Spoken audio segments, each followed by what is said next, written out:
on and off.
Great. Okay, welcome to the council meeting for Monday, April 3rd, 2023. Welcome, everybody. Do I have any disclosures of pecuniary interest and the general nature thereof? Councillor Freeman? Through you, Chair Vasic, I am declaring on public meeting 10A, zoning bylaw amendment Z 2302 related to my place of employment. Okay, great, thank you. Will anyone else know? We'll move on to the territorial acknowledgement. We would like to begin by acknowledging that the land on which we gather, we're still on, not broadcasting. Today is the land traditionally cared for by the Haudenosaunee, Anishinaabe, and Neutral peoples. We also acknowledge the enduring presence and deep traditional knowledge and philosophies of the Indigenous people with whom we share this land today. And a moment of reflection. At the beginning of this council meeting, we pause to think about the needs of our community. May we show wisdom and compassion in all our decisions. And today we're reading a statement, but I also want to recognize that last Friday was Trans Day of Visibility and also World Indigenous Languages Day. And as a council, I think we recognize the devastating systemic reasons behind why these days exist and how much better we all are when we recognize the strengths and contributions of these communities to our society. And so, I thought that was for me. So now I will read a council statement on Sikh Heritage Month. Canada is home to one of the largest Sikh diasporas in the world. We recognize this significance through Sikh Heritage Month in April each year. This month is an important opportunity for us to celebrate the many economic, political, social, and cultural contributions of Sikhs in our community and across the country. Later this month, on April 14th, our Sikh neighbors will celebrate Vaisakhi. Communities and families will come together to celebrate faith, heritage, and culture with services at the Gurdwara, shared meals, music, and dancing. This month is an opportunity to reaffirm our commitment to equity, inclusivity, and generosity, learning from our neighbors about how to live out these important values. Our city is enriched by the presence and contributions of Sikhs. We strive to be a community that fully embraces and celebrates Sikh contributions. Okay, and now we're moving on to the approval of minutes. Do I have someone who'd like to move? Councillor Hanmer, Councillor Freeman, all in favor? Oh, it's unanimous. And moving on to the consent motion, we have one item that council enact the appropriate bylaw to appoint Christopher Malik to the Dog Designation Appeal Committee. Would someone like to move that? Councillor Freeman, Councillor Hanmer, all in favor? Unanimous. And right on to the staff reports. So Sandy Little has a presentation for us. Welcome, Sandy.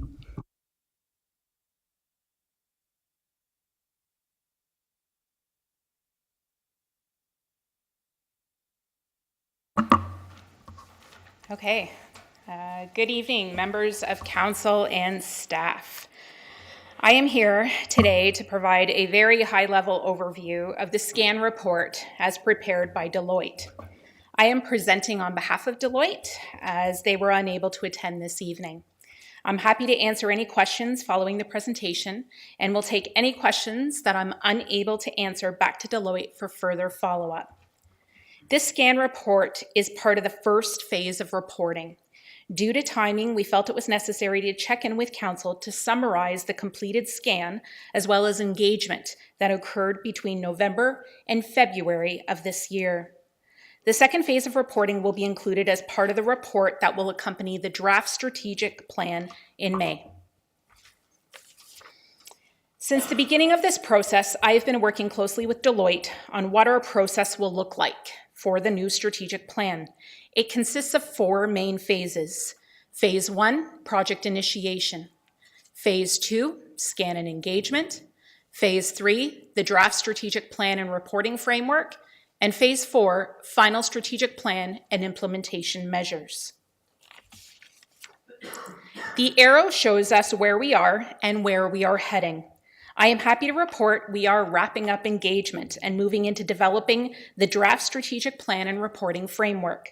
Before we can do that, Deloitte put together our SCAN report.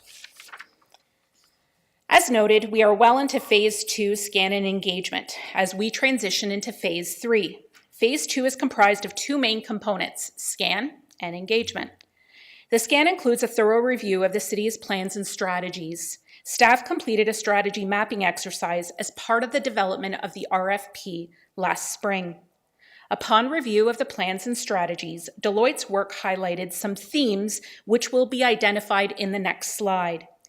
It's important to highlight that the list of themes is just one component of the overall process. The themes are a result of the scan of our policy framework and does not necessarily reflect what we've heard through engagement. There are multiple pieces to this larger picture, and it's really important that we consider them as a whole. The scan also includes developing a community profile that focuses on socioeconomic factors and population statistics. A community profile is important because it provides context on where we are today and allows us to understand where we're heading in terms of growth in our community. It helps us be future ready. It's also important as part of a scan to understand the current conditions in our community. These are things that are not represented in plans or in strategies or in the community profile. This includes things as a result of the pandemic and long-standing impacts associated with the pandemic, such as homelessness. Following this scan of our plans and strategies, Deloitte identified the following main themes: climate change and sustainability, transportation, infrastructure development and renewal, recreation, arts, culture, and heritage, housing, community and neighborhoods, and reconciliation, equity, diversity, and inclusion. There were also a number of other themes, including health and well-being, transportation, business and economic development, housing affordability, digital government, and learning community. So now that we have this picture emerging as a result of the scan, we can move to engagement to determine if these themes align with what council, leadership, and community are seeing, thinking, and feeling. In terms of the scan report, it only covers engagement over a 4-month period between November and February of this year. This was done so we could update council and the community in advance of the draft strategic plan. A total of 3 workshops were planned with council that focused on the hot off the campaign trail discussion in January, the mission statement in February, and the vision and guiding principles in March. A summary of the 2 most recent workshops will be provided as part of the next phase of reporting in May, given how interconnected they all are. Leadership engagement commenced with interviews and workshops earlier this year. We started staff engagement a couple of weeks ago. The focus of staff engagement is around celebrating all of the amazing work that staff has done while we look ahead to the new strategic plan and implementation. Now we move on to community engagement, which included 4 main stages: the Municipal Services Satisfaction Assessment, which was our resident phone survey that occurred last fall; Engage Waterloo survey. This was a survey hosted on the Engage platform and was active from December through to February. Partner targeted outreach interviews. These interviews were conducted by Deloitte with key strategic partners in our community from a variety of sectors. And then the community engagement workshops. Deloitte and city staff led conversations across our community, both in person and virtual. These workshops included general community engagement, as well as workshops or sessions focused on equity-deserving communities. A total of 10 workshops were held across our community, with 5 taking place in January and February. I won't go into detail regarding the Municipal Services Satisfaction Assessment results at this time, but if you're interested, you can refer to Staff Report CAO 2023-008. For the Engage Waterloo survey, we received more than 340 responses, which was an amazing response and surpassed our expectations, and does not include the more than 50 surveys we received from equity-deserving communities. Some of the key findings include the future Waterloo needs to be walkable and accessible, affordable housing remains a top challenge, and the top priority for the city to address was public transit and pedestrian infrastructure. We recognize that some of the feedback received pertains to other area municipalities or the region's responsibilities, and I will be forwarding comments through the local strategic planning team to help inform their processes as well. We also received more than 50 surveys from equity-deserving communities. They provided such incredibly important feedback. We allowed some flexible timing for those particular surveys, so we will be looking to provide a summary of that feedback as part of the next phase of reporting. For the partner-targeted outreach interviews, Deloitte Deloitte conducted more than 25 interviews across a number of different sectors, including sustainability and climate change, local and provincial government, arts and culture, economic development, and post-secondary institutions. Staff also led interviews with partners that work with equity-deserving communities. Some of the overall feedback included that our partners value that we are known as being tech-driven and an innovative city. Housing availability and affordability is a top concern. There is a real need for investment in social, physical, and economic infrastructure that is equitable to all in our community.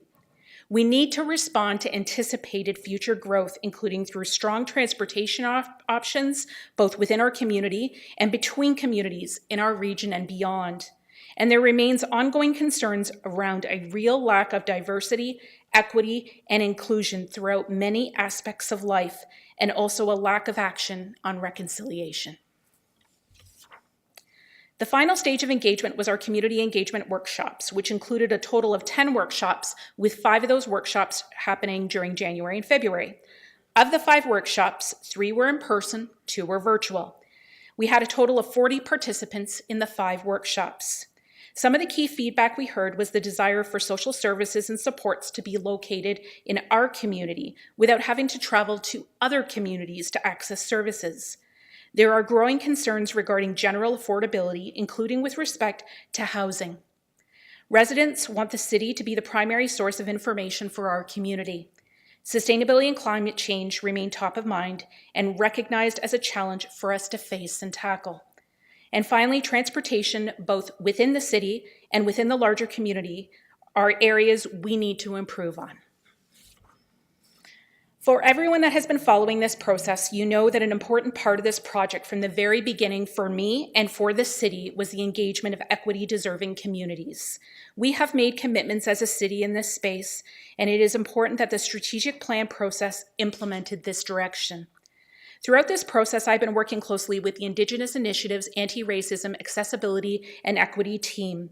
It was important to accurately reflect what we heard as part of the partner-targeted interviews serving equity-deserving communities.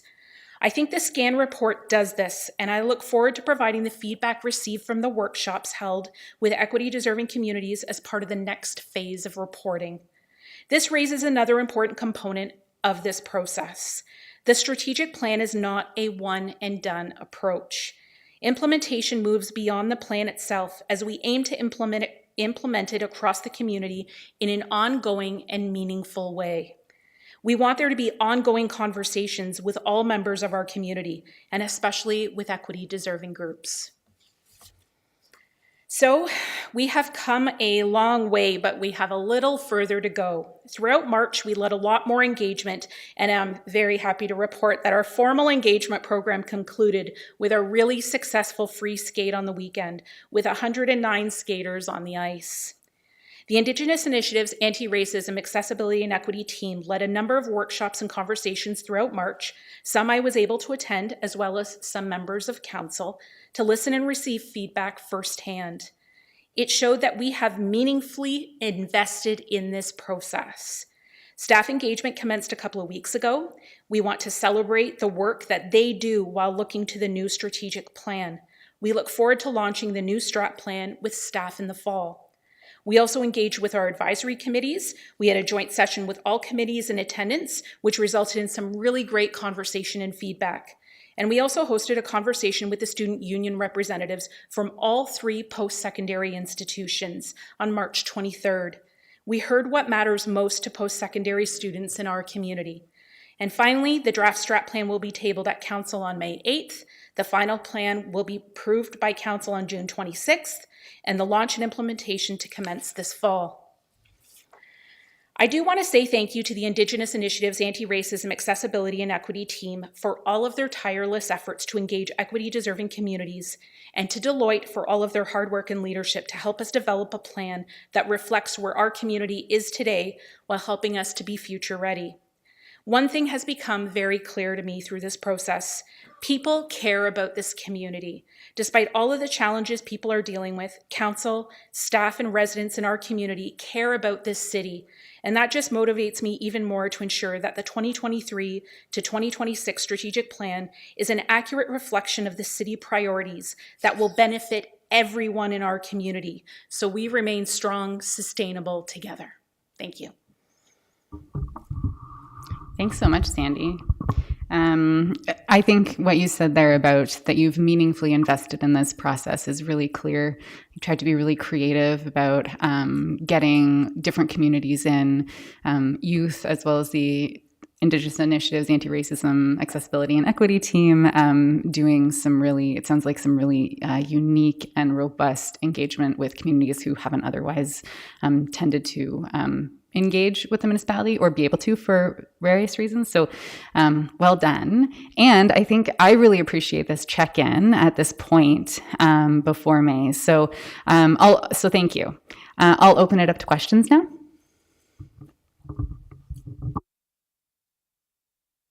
Yeah, Councillor Freeman.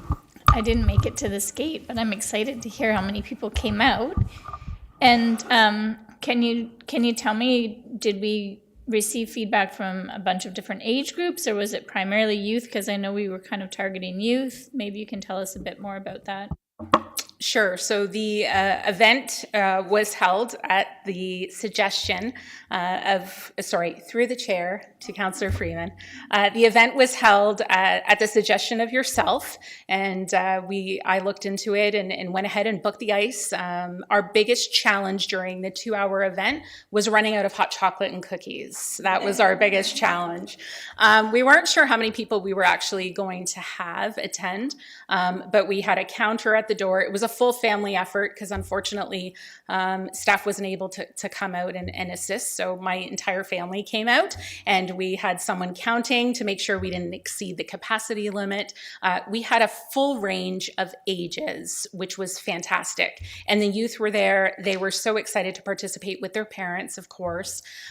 We have 3 large boards, which hopefully we'll be able to maybe display once this process is kind of wrapping up. Feedback in terms of what are the things that they love about our community. So I had even just the littlest kids running up and being like, we love this, we love parks, we love trails, and then their parents participating as well. And I think the question that I had the most was, are you doing this next weekend?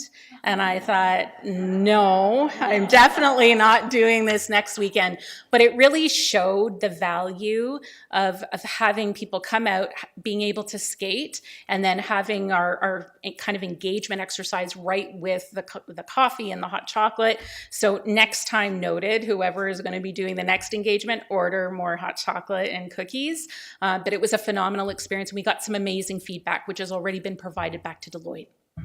Yeah, Linda knows how much of that to order because I don't run out of hot chocolate anymore. And I have to order entire cases of whipped cream.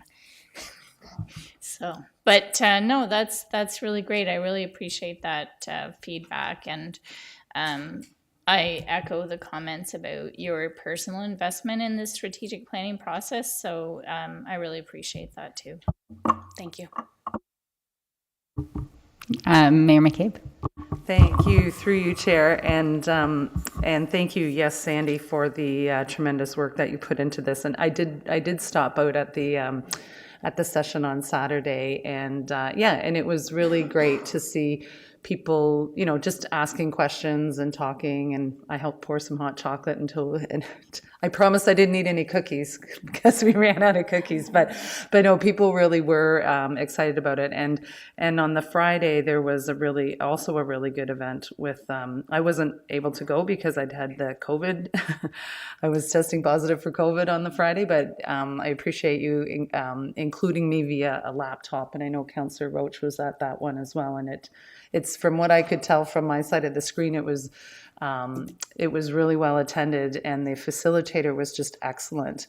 I could certainly, feel her energy and her excitement from, even though I was on a laptop. So, but I think, it really did strike me on on Saturday, and then also with the one on Friday was just, we have to go where the people are, and whether that's going to be libraries or arenas, or, shopping centers or whatever it is, I think that's really probably the best way to go. And yeah, 109 people out really shows that. But sorry, so thank you so much for all that you've done. I look forward to the implementation side of this as well.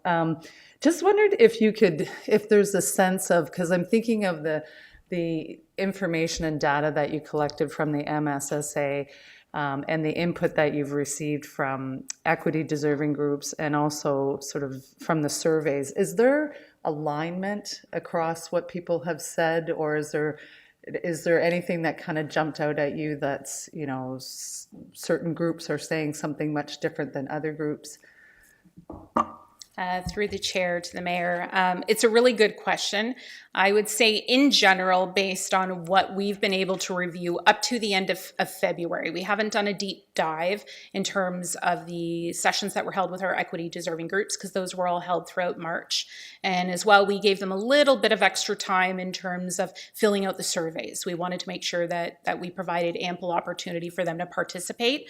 So up to the end of February, in terms of the partner interviews, the Engage survey, all of the themes tend to kind of stay close together. There's not a lot of outliers. I think there was a little bit of surprise that came through some of the engagement sessions around the importance of pedestrian infrastructure. That was a big one in terms of transportation. It kind of didn't come up necessarily through the resident survey, but it seemed to all of a sudden bubble up as part of the Engage survey and then as part of the community workshop. So I think that points to the importance of ensuring that you're providing a number of different ways to engage, as well as spread out over a certain period of time, right? And I think that's really important to do that. But in general, I would say there haven't been any necessarily big surprises. They've all been kind of staying within the same range, but we will have to see once Deloitte has the opportunity to review the surveys from our equity deserving communities, as well as the results and the feedback that we receive, and from the free skate as well. Once we kind of put all of those, it's really important to view it as that large picture rather than looking at specific components, because you'll see that the scan for our policy framework has very set themes, and there have been a few other ones that have kind of bubbled up. So although it represents a good review of our plans and strategies, we wanted to review it as part of that larger picture, which includes the engagement. And just to follow up, I'm sure you're aware, but because you're very plugged in, but just for other people, the region of Waterloo is starting their strategic planning process, and I assume, I don't know, is there a sort of reciprocal agreement that we have that we're sharing all this rich information that you've gathered with them, so that aids them in the work that they're about to undertake? Sure. So through you, Chair, to the Mayor, it's a really great question. And actually about a year ago, I created a group called the Local Strategic Planning Team. And it was just, I was noticing some gaps in terms of strategic planning in general in the region, and thought there may be an opportunity for collaboration and alignment between the area municipalities and the region as we all move through our own strategic planning processes. Is there a way that we can share information that will only benefit each other? And so although it's not a formal agreement that's in place, this team, which consists of strategic planning staff from the cities of Kitchener, Cambridge, the region, as well as the township of Wilmot and the township of Woolwich. And so we meet on a bi-monthly basis, and it's an opportunity to kind of talk about our processes. What are you seeing? We're seeing the same thing. Have you thought about this? And so provided the group can continue, I think there's a real opportunity there for us to share our information. So certainly we've received feedback pertaining to public transit, recognizing when you're engaging with communities, they don't necessarily recognize the municipal boundary, and you all know that. So it's an opportunity for us to say, we heard about this, and pass it along to our colleagues at the region, and then having the same sort of informal relationship with them as well when it pertains to this. Because at the end of the day, we just want to benefit each other And if there's a way we can do this through ongoing implementation as well, especially something that comes to mind is with our equity deserving communities, right? We don't want to each have to go to each of our communities or organizations that serve these communities and ask them the same questions over and over again. Is there an opportunity for us to work together where we're only having necessarily to engage with them once so that we're not asking the same questions? So we're looking at identifying more opportunities for that. Things around the UN Sustainable Development Goals come to mind as well. So we don't have a formal terms of reference, but it is a group that has become more formalized in the last year, and I'm looking forward to seeing where they go in the future. Thank you so much. That's good information. Thanks, Sandy. Councillor Wright and then Councillor Bodley. Thank you. Through you, Chair. Thank you, Sandy. This has been really incredibly informative. As I was reading through the scan that Deloitte did, I was struck by the statistics around our population and how young it is. And I just want to pull this out for everybody because I think it's something that, as a parent, you're kind of in it. But we have neighborhoods within our community that maybe are not living adjacent to kids all the time. But the largest population group is between 15 to 24 years. It's the second youngest age cohort. And that our median population is actually quite low comparatively to Canada. We're 36 compared to 41.6, which brought me to the whole idea of in their environmental scan, did they also include data from like the Child and Youth Planning Table Youth Impact Survey that was conducted this past year? And I'm just wondering whether they were able to tap into the vital signs report that was conducted maybe last year or the year before? Through the chair to Councillor Wright, yes. So as part of the process in terms of phase one of the project initiation, I had worked closely with OLT as well as our current strategic planning strategy mapping list and provided all of that information to Deloitte. I had already some connections with the Children and Youth Planning Table, and I connected with one of the members of their team actually on a few different occasions, trying to explore different ways to engage our youth. It turns out it's difficult because of the fact that the age range just spans so widely. And so it would be great to kind of explore that further as part of implementation. But all of that information in terms of the vital signs report, the impact survey, I believe that was done in 2021 or 2022, that was all provided to Deloitte and kind of feeds into the overall scan. So although they may not have focused necessarily because we could only choose so many plans and strategies, it fed into that larger kind of picture of the plans and strategies that they reviewed. Okay, thank you for that. I was just really curious. I figured it would have factored into the environmental scan phase.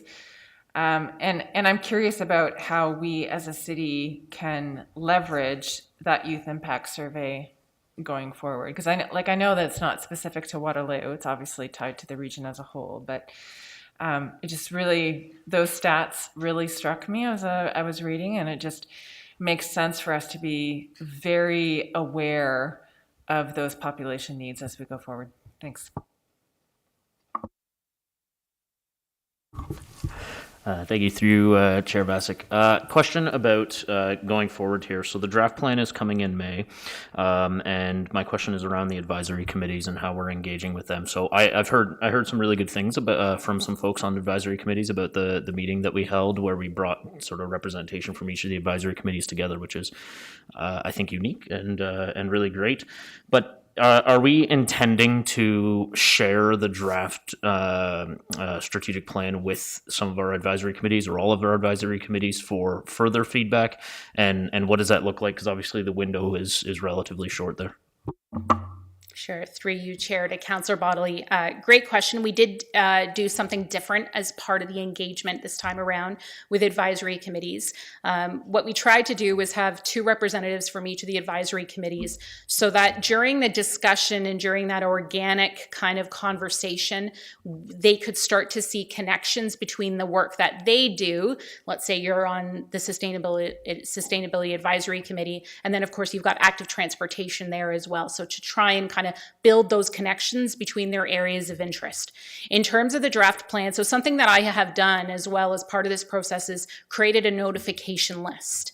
And so the notification list consists of everyone who has participated to date, those that registered for the workshops, those that have provided comments kind of on the side, those that participated as part of the advisory committee kind of discussion. And so I notified all of those individuals that this report was coming. I want to try and engage as many people throughout this process as possible. So when the draft plan gets tabled at Council on May 8th, it would have already formed part of the Council agenda in advance of that. So the intention is that all of those that participated as part of that advisory committee will have an email that kind of lets them know that the agenda is available and they're welcome to review it as part of their advisory committees, and they're certainly welcome to provide feedback as part of that at that time. Due to resourcing and capacity, I'm not able necessarily to go to all the different advisory committees, but we're doing what we can to ensure that they are included as part of the process. I'll be working out with Deloitte just in terms of some details around deadlines. And so I think that's the other important piece so that people don't miss that window, right? Because you're right, it is a tight timeline. And that's the challenge with this process is those major milestones that we've had to hit along the way. But I'm pretty confident that there will be sufficient opportunity for the different advisory committees, our equity deserving groups, our community, staff, council, to be able to review that and provide that feedback that will really feed into that final strategic plan in June. Councillor Rowe.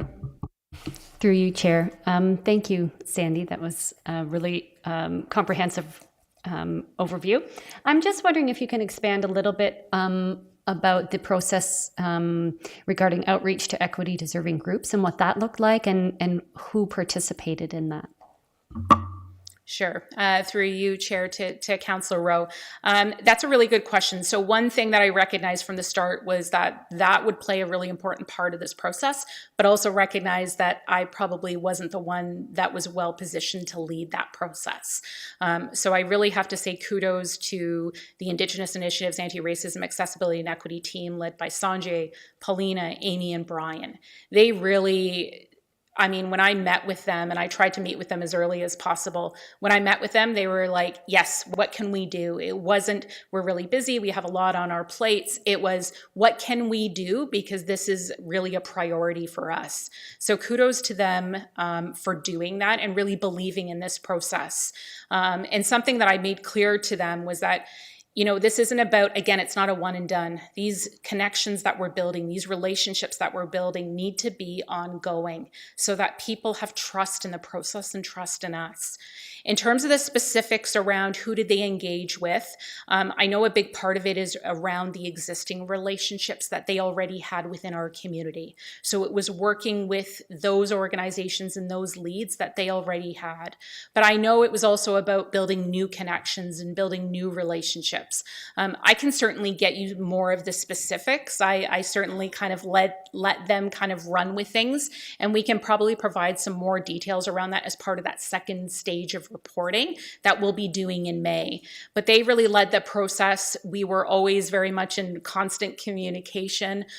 We also were able to sit down with Deloitte. When Deloitte was on site back in January, we were able to schedule a meeting with Deloitte so that Deloitte could sit down and really appreciate and understand the city's approach and how important this was. And so, it was again, huge thanks to Deloitte too for recognizing that and really carrying that throughout this entire process in hopes that a lot of this can be embedded. It's not just a pillar on its own, but embedded as part of that larger plan. But yes, I'm more than happy to provide more details. If you're looking for more details, I can definitely do that once I speak to Sanjay and the team. That's excellent. Thank you. Any other questions, comments? I have a question and an observation, if that's okay.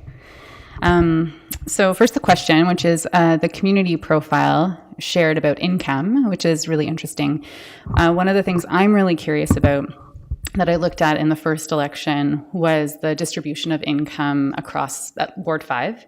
And what I found was, unsurprisingly, like every other city, is that there are pockets of affluence and pockets of poverty. And so what I'm curious about is if through this process, we're going to look at income distribution through the city so we understand what that profile looks like. Sure. Thank you. Great question, Chair.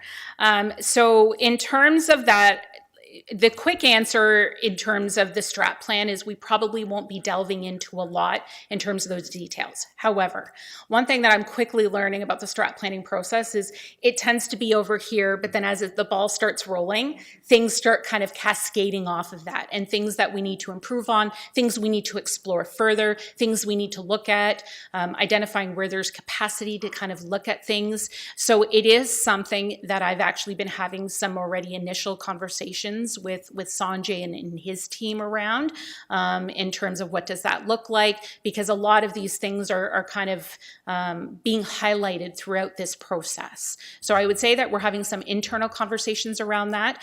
We've also been able to connect with the growth management team with Tanya Kurik. So yes, kudos. This is like a citywide effort on this strat plan, because everyone is always like, yes, what can we do to help? So Tanya Kurik was really great about providing some of her knowledge and some of her expertise when it comes to the Stats Canada data and you know, in terms of dissemination of data and disaggregation, what does that look like? So I would say that there are some initial conversations happening right now with staff. That's wonderful. Thank you so much. And now this next part is, I've written some notes because I just want to make sure to capture it. And I am curious for council's thoughts. I know this is not a workshop, but if anyone wanted to comment, because it is some thoughts I'm formulating, I'd love that. And if not, and they wanted to reach out to you, that's fine. If you don't want to do anything about it, also totally fine. But I did, so reading through this report, your report and Deloitte's report, one of the things that struck me in Deloitte's report is that arts and culture was identified as a strength. Certainly that is true. We can quickly think to Lumen. We can think to the last council term when we did the COVID recovery grant through reallocating some funds from another community improvement program that didn't need it. That list could go on. So there's no doubt it's a strength. But what it wasn't listed in, arts and culture at all, was in the opportunities or aspirations sections in their like SWOT analysis, which isn't called a SWOT analysis, but I forget what it's called. But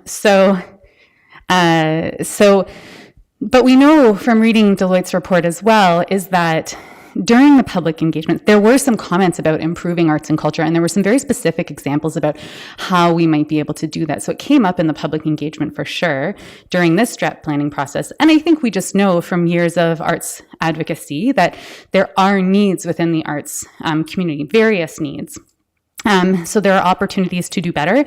And I would say that arts and culture is a huge aspiration, or ought to be a huge aspiration for municipalities and broader. So it's because of the gap and because of the importance of arts and culture, I wanted to share why I think we would want to include it, embed it somehow into the strategic plan. So a little bit about why arts and culture is important. I wanted to make a little case for that. One, it drives economic development. So an interesting fact, my kid really likes facts. So here are some facts. The Ontario Arts, and this is from Ontario Arts Council data, Ontario arts and culture sector represents more than $25 billion of the province's GDP. This is data from 2019. That is more than food services, utilities, agriculture, forestry, fishing and hunting, mining, quarrying, and oil and gas extraction combined. And that created more than 300,000 jobs. It's also, importantly, a tool for attracting and retaining local and international talent. I think we hear that all the time. Someone moves here, a partner moves here for a job, and I don't know if this is all the time or if this is just what I've been attuned to or heard. The partner is somehow very creative or a part of a more artistic and creative community, and they just enjoy it, and they are looking for that when they move to Waterloo. So economic development. It's also a source of achieving or working towards achieving equity. So arts and culture and creativity has always been an avenue for really accessible ways to challenge the status quo, ways that appeal to people in that aren't like talking or reading or news. It's a very digestible way often, and it gets people talking. Even if you don't like the art, people talk about it. So it challenges the status quo. And when we're thinking about communities that might not often be engaged, this is from kind of my research background, and you think of youth, there are lots of research methodologies that use art in order to engage people who wouldn't otherwise necessarily have their voice heard as much. And so arts-based methodologies are really common for youth. So it's another way that we can think about getting youth involved. It'll be good for COVID recovery. So an aesthetically pleasing and fun city draws people out, it connects people and communities, and it reduces social isolation. Reducing social isolation has huge beneficial cost benefits. And there's data to show that in the UK because they have a whole minister of social isolation or social inclusion, and which has shown that bringing people out and reducing social isolation saves money. So I don't have any particular suggestions about exactly what is needed in the strat plan. There's lots of things that could go there. I think one of the big things that have been highlighted over the last council term is that we need arts-coded spaces, which means we need rehearsal spaces where people don't have to move the bleachers, where there isn't a scoreboard, and we need a mid-sized theater. I mean, people have been screaming for that forever, but I don't think we're going to put mid-sized theater into the strategic plan, but maybe somehow we could get there with whatever's in the strategic plan. Arts need affordable housing, which is great to see that that's coming out. We maybe even need to streamline some of our processes and bring ease to some of those processes, which will allow people to better activate public spaces. So probably fleshing out some more details of what we need through the culture plan and through business plans is what we need. But I wanted to make sure that what we do now in the strategic plan is lay the foundation for work that we can build on through those other plans, through this council term, and lay the groundwork for future council terms so that arts and culture isn't just, like someone said to me earlier today, just an add-on.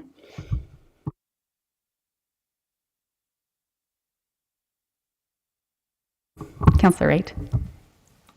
Through you, Chair. I just want to riff for a moment on what Councillor Vasek has shared with us.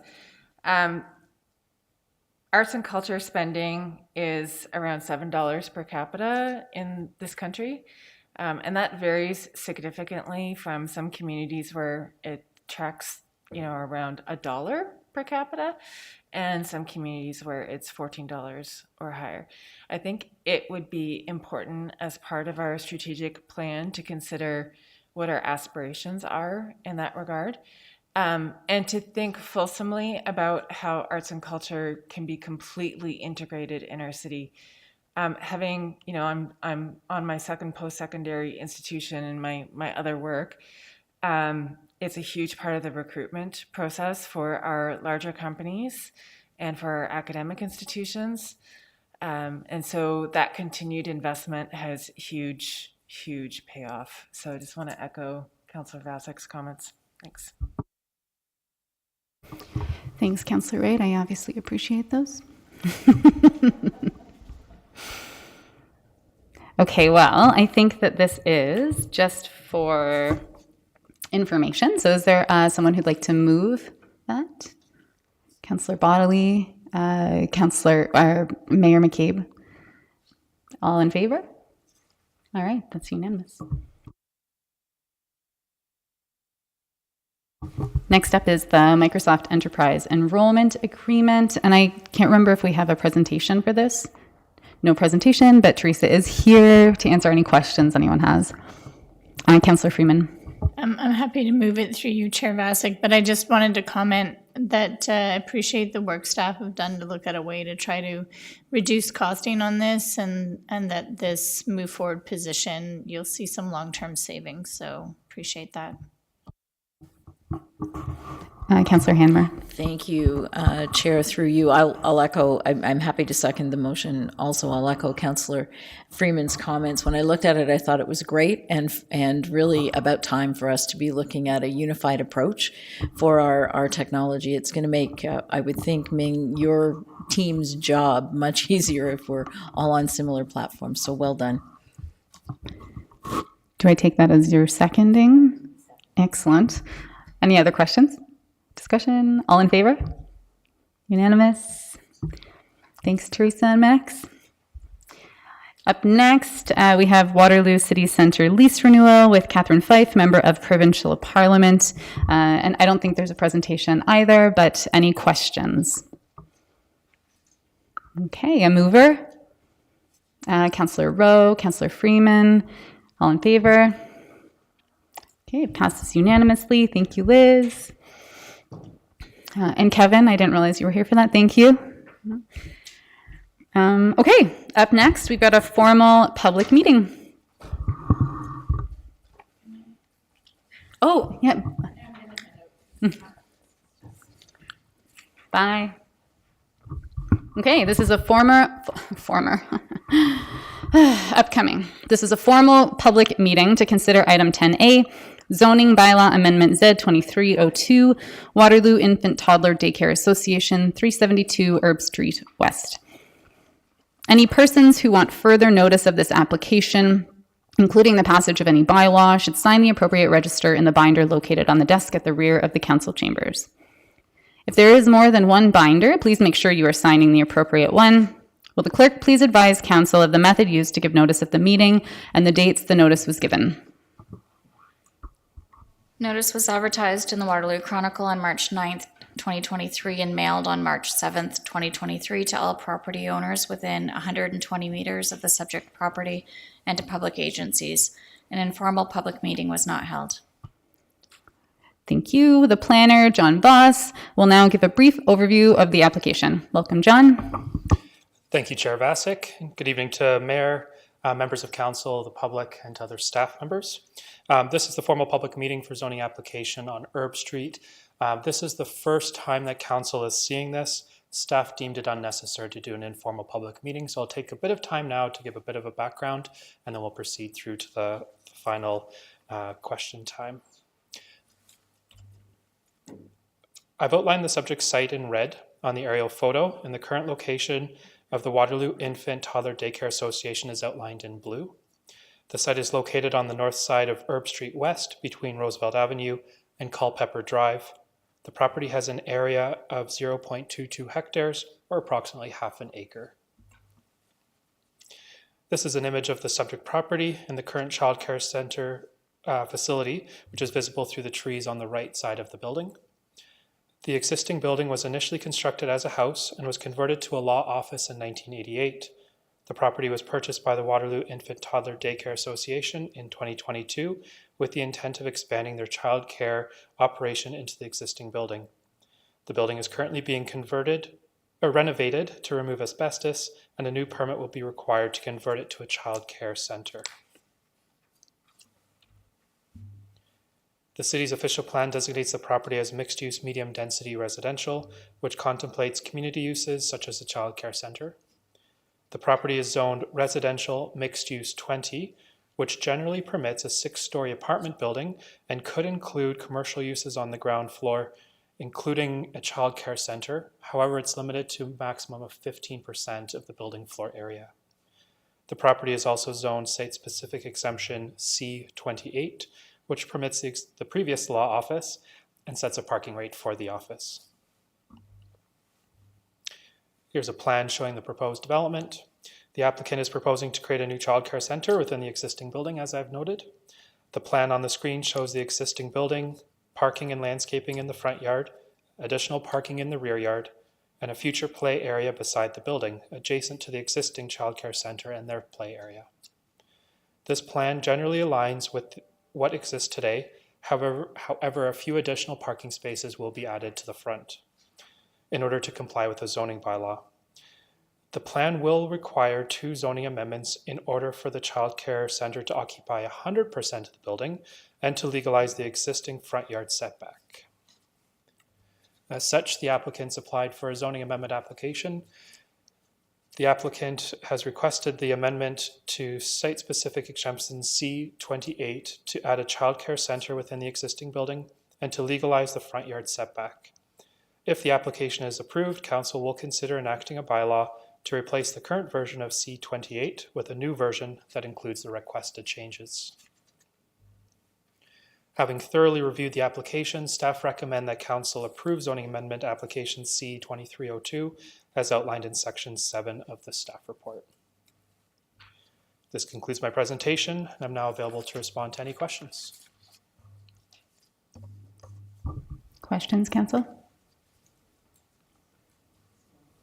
Yeah, Mayor McCabe. Thanks very much for the, through you, Chair Vasic. Thanks very much for the presentation. I'm just always curious about any kind of developments. If that amount of parking is actually needed, or if you like, because it noted that you're adding 3 more spaces. Yeah, so just is that amount of parking absolutely needed, or is there an opportunity to, provide more green space or space for, the playground or something like that rather than vehicles? Through Chair Vasic to Mayor McCabe, the zoning does require a specific parking rate for childcare facilities. And doing a site visit at the current facility, it appears that all the parking for that facility is being utilized. So I expect this one will also need parking for staff, for drop-off, for the children in the morning, pick up in the evening. So functionally, parking is required. In terms of the specific facility that's being added and increased, there may be opportunities to redesign how the front yard is operating in order to provide more landscaping and balance that, but they would still need to provide the minimum parking rate. Thanks. I do have a question that I've just thought of. And I don't know if the applicants are applicants who are childcare providers, or if they also have development intentions. But I was curious about the ability to put 6 stories. And then my mind said, oh, wow, wouldn't it be really neat? What is that?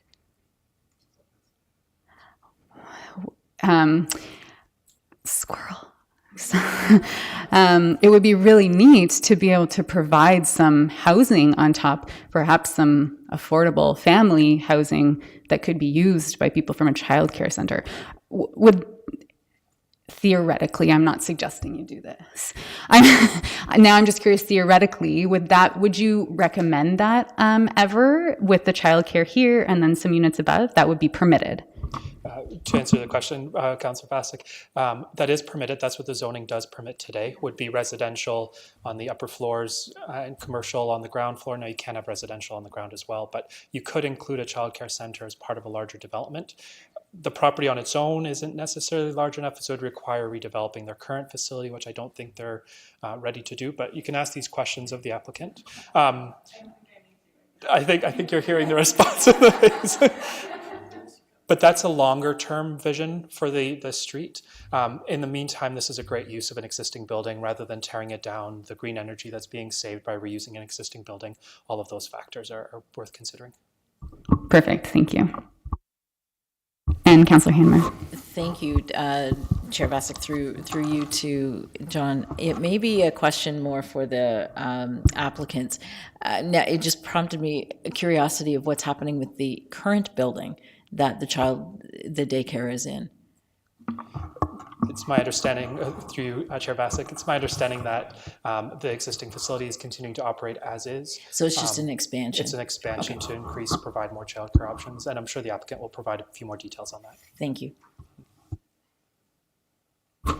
Okay, thank you, John. So now Trevor Hawkins is here as a delegate on behalf of the applicant. Welcome, Trevor. It's a fun one. Not an opinion. Not an opinion. Childcare centers, my kid goes, it's fun. It's nice to be here when we're not talking about a high-rise building for a change, for sure. Yeah. John's covered a lot of the information, so I'll be brief, and then perhaps we can get into the questions that you had. This is just a view of the site, and we can see that a lot of the parking area already exists, and it's just a minor modification to add some extra parking spaces. The intent was to comply with the zoning bylaw, essentially, and to provide flexibility for the parents who come and go at different times and overlap, and as well as staff. John's noted where it is, so that the other operation is on the immediately adjacent property, and in the fullness of time, there may be opportunities to link the two properties to have them operate cohesively. But because this particular use is tied to the federal funding and the reduced per day daycare costs, there are some time constraints associated with advancing it along, and it was, to be honest, more efficient to move this ahead on its own, establish the use, let that use start to operate, and then we would come back and revisit how the two sites could work together. Maybe the parking can be laid out more efficiently when you merge them, but in the interest of providing the spaces for the community, this was the most prudent way to move ahead. This is a little bit more, John had the MHBC site plan up, but we've since worked with a designer who's going to be doing some of the renovations in the building, and it just shows you a little bit more detail about the parking field, the spaces at the back, and a lot of that sort of interlocking brick already exists where those spaces are. The lawyers who operated the building before just didn't actually paint lines on the interlocking brick. They just kind of parked, I suppose, wherever there was space, and so this will be a little bit more organized. And then the play areas will be at the back, so there's fencing that comes along, fencing along here so that the play areas are separated from the parking areas. So there's no children running out into the parking lot when there's vehicles coming and going. And you can see that the other operation is immediately next door. There's a little bit of landscaping that separates the two, but there may be opportunities to explore linking them in the future. Again, this is a very, very straightforward application in that we want to permit a use that's permitted as an ancillary use as a primary use so that it can operate in a single-use building effectively. And then the other regulation just recognizes how far that building is from the street, because the parent zoning requires that you be closer to the street. So in summary, we've done a noise study to ensure that the building is not impacted by the road noise, and the play areas for the children are not impacted by the road noise. And then conversely, any of the equipment in the surrounding area doesn't impact this use. And the equipment on this building, all these things you have to look at for a stationary noise study. The equipment in this building doesn't impact the nearby residences. So all of that's been looked at, and we also looked at the servicing to make sure that even though, going from a law office with a handful of lawyers to children, the services are still adequate to support that use as well. And now I'd be happy to answer any questions. Thank you. Did the noise study, did they take a nap in the building to see? Because you really want those kids to nap. Well, one of the members of the board of the daycare works for the company that Councillor Freeman works for, and so she not only knows the daycare well, but is an expert in noise as well. So it was well covered. Right. You didn't answer my question, so I guess the answer is no, Trevor. It's okay. It's fine. Yeah. I'm joking. Yeah. Okay. Any other questions? Councillor Rowe. Through you, Chair. This is actually not specific to the site plan, but I'm just curious how many spaces for childcare will be available when the renovations are complete.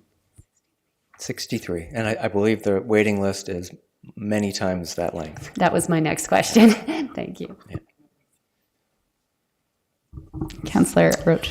Not so much a question, but just a comment. I really I want to thank the great work that Waterloo Infant Toddler Daycare does. My daughter attended this place almost 30 years ago, and she still hangs the craft on her Christmas tree, and we always remember. We have really great fond memories of Winta back then.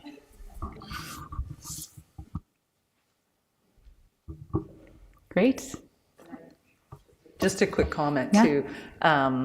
that I really appreciate the fact that you're adding more childcare spaces for our community, because obviously very, very much needed. So I appreciate you looking at this site and using it that way. And maybe in the fullness of time, they can put some residential above it. But no, it's really great that that you're going to create 63 spaces, because as you well know, they're very much needed. So thank you very much for that. Thank you. Okay, so thanks, Trevor. Is there anyone present tonight who wishes to speak to this application? Okay, seeing no one. If there are no more delegations, this formal public meeting is concluded and the application is now open to council for a motion and debate and comments, which I think just happened technically. Then any other comments? All right, move. Anyone want to move it? Councillor Rowe. Councillor, I'm going to go to these just because it's in her ward. And yes, Councillor Rowe, Councillor Roach, seconding. All in favor? Oh gosh, I'm so sorry. That's okay. I have to I formally forgot. read Go this. ahead, Councillor Rowe. No problem. But first, I just wanted to echo the mayor's comments. This is very exciting for Ward 6 to have this expansion and to see these much needed childcare spaces come to the area. And also, it's encouraging too to see it on a transit line as well as accessible for walking and cycling. So it's exciting to have that for the residents. So thank you. So I will make a motion to approve the application. Whereas council has considered all written and oral submissions from the public and stakeholders, and whereas council has considered the professional opinions of planning staff, therefore be it resolved that council approve staff report IPPW 2023-017, that council approve zoning bylaw amendment Z2302, Waterloo Infant Toddler Daycare Association, 372 Herb Street West, in accordance with Section 7 of Staff Report IPPW 2023-017. Councillor Roach seconds it. All in favor? That's unanimous. Congratulations.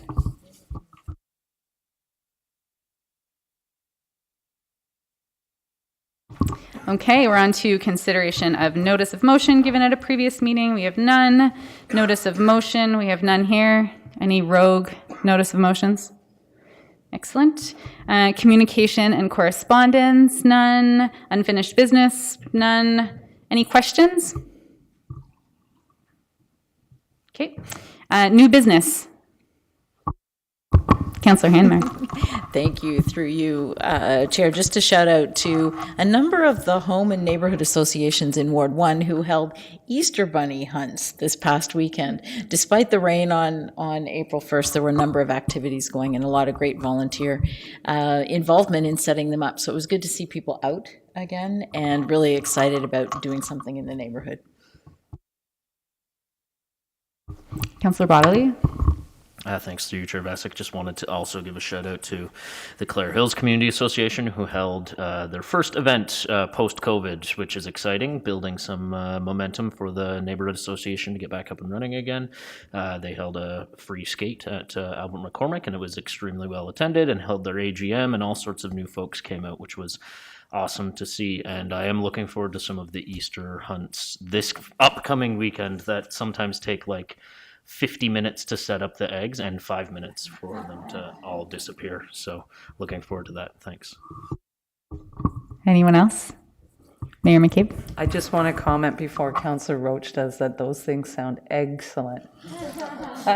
We have to stop the puns. No, I actually also just wanted to say Saturday night I was at the KW Skating Club's performance, which was excellent, and just, a big shout out and congratulations to the approximately 100 volunteers they have who help with run that club and put on an excellent performance on Saturday night, but also a shout out to staff who then, as soon as that performance was done, they had to flip the Memorial Rec Center very quickly, take the lighting down and all these other things that were in there for the skating club, put the boards back up, put the netting back up, and get the ice prepped for the Siskins game, which was at 1:30 yesterday. So I think they worked until, worked until about 1 in the morning, I heard, and then I think some were back in by 5 to get it ready to switch the facility over. So they did a great job.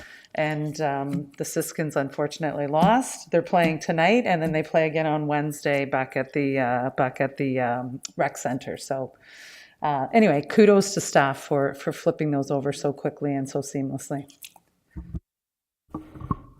Anyone want to talk about our epic loss at the Elmira Maple Syrup Festival? And Councillor Rowe? I would just like to clarify that I did say I did not want to wear the flipper to flip the pancakes, and I ended up with the flipper, and I'm really sorry that we lost. I dropped 2 of them. It was embarrassing. No worries. But it was a great event. It was the first I've ever been to. I bought an unnecessarily expensive turkey leg, but it was worth it, every penny. It was really busy, so hopefully the vendors had, success. It was really exciting to just see people out and being competitive and community oriented. So, yeah. Okay. Enactment of bylaws. Anyone? Mayor McKay is going to move a motion. Anyone want to second it? Councillor Rowe. All in favor? I've been waiting 4 years to do that. Oh, sorry. All right, who's going to adjourn it? Councillor Bodley? Excellent. Councillor Rowe? All in favor? Enjoy your night.